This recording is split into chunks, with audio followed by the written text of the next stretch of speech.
Seorang perwira Israel dan 2 tentara dilaporkan terluka parah setelah buldoser D9 menabrak ranjau darat milik pasukan Hizbullah di Lebanon Selatan. Kejadian pada Sabtu 25 Januari 2025 tersebut terjadi menjelang penarikan mundur pasukan pertahanan Israel atau IDF dari wilayah Lebanon.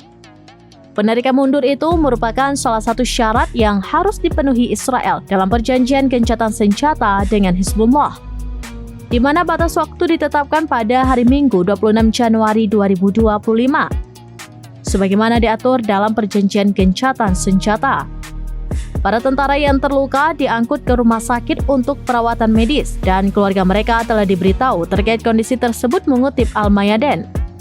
Dalam insiden serupa namun lebih fatal pada Desember 2024, media Israel mengungkapkan bahwa 3 tentara Israel dari Brigade ke-146 tewas dan beberapa lainnya terluka setelah ranjau darat meledak di Ras al-Naqoura.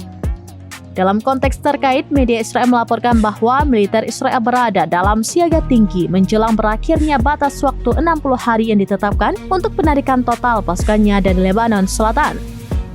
Hal ini juga sesuai dengan ketentuan perjanjian gencatan senjata dengan Lebanon yang berlaku sejak 27 November 2024. Di bawah perjanjian gencatan senjata, Angkatan Darat Lebanon diminta untuk dikerahkan bersama pasukan penjaga perdamaian PBB di Lebanon Selatan ketika militer Israel menyelesaikan penarikannya selama periode 60 hari.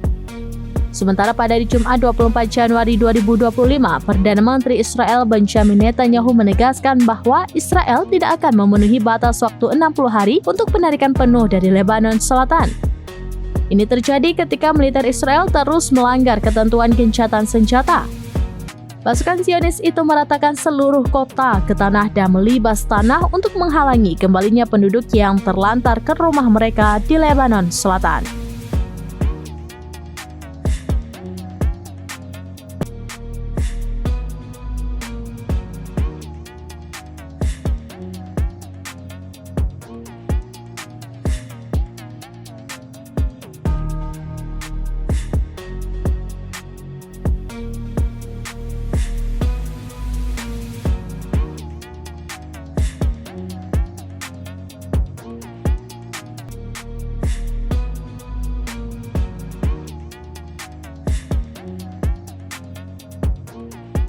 Download Tribun X sekarang, menghadirkan lokal menjadi Indonesia.